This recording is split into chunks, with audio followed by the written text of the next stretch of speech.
Siddharth Yadav, please respond. No, Navika, the hypocrisy of the opposition is that when Kerala story, which is based on real story, when everybody knows that such kind of conversions are happening in Kerala, if that has to come out, they will forget everything about freedom of speech and expression, and they can sit on your show and say that we will ban it. This is nothing new.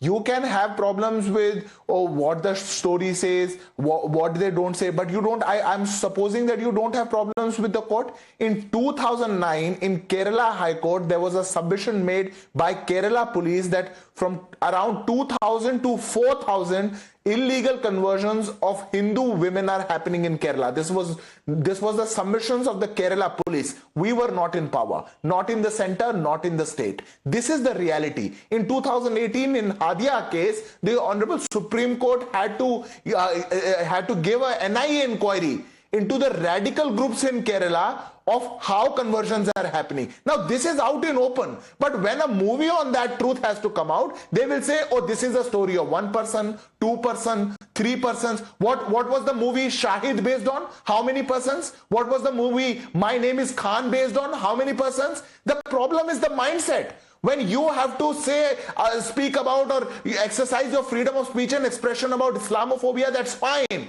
But if you make or if you call out the idea of Sartan se juda, then you will nitpick, oh, it's a one case person. Hindu phobia to Hindu phobia nahi hai. Hindu ladkiyon ke saath conversion nahi hai. Hindu ladkiyon ko itna utpidan nahi hai. This is the problem. If you have the courage, the guts in 21st century Bharat, accept the reality, accept the truth. Let me ask Atikur Rahman and Professor Atikur Rahman.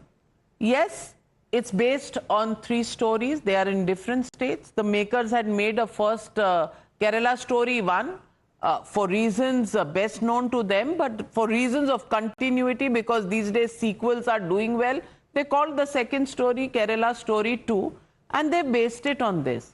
I don't understand if the censor board, because we've only seen the trailer, we haven't seen the film. If the censor board finds it okay, you know, what is the problem that everybody is getting so angsty about? Number one. Number two, you yourself said that the Kerala story 1 faced cuts from the Supreme Court.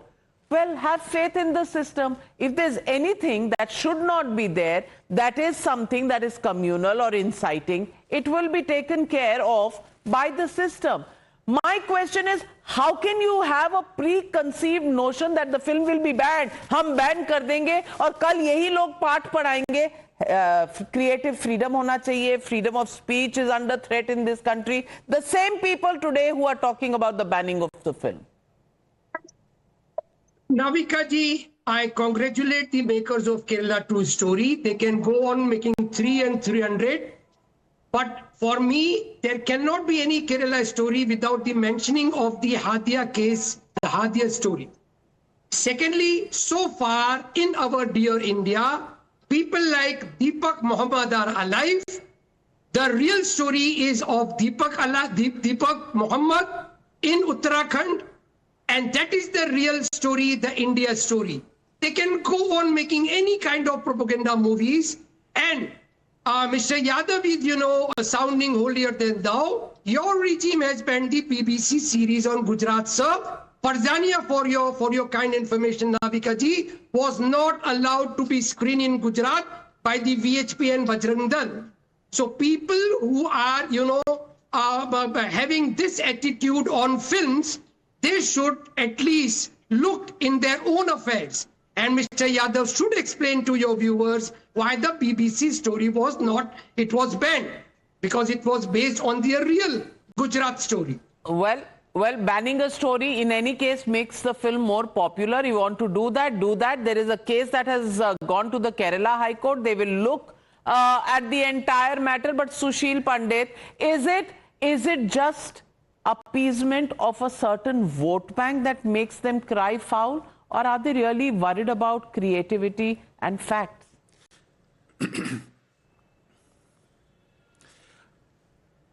Navika, if they were really sensitive to the reputation and the projection of the vote bank that they are so salivating over, then they would not equate their vote bank with terror, with ISIL, with bigotry, and with rioting.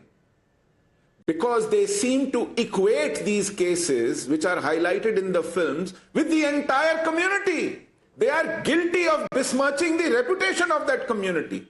Instead of confining it to those cases which are highlighted in this film, they are laying it over the entire community. Imagine the disservice they are doing to it. Well, good that point. They should ponder over. Well, good point made by Sushil Pandit. Are you guilty of appeasement, or are you guilty of actually literally putting the blame on the doorstep of an entire community by making this a fight bigger than it is? That it is just a film, just a story. Why are you typecasting everybody from that community? Great question. Where do you stand on it? Viewers, do write in. Thank you very much to all my panelists for joining me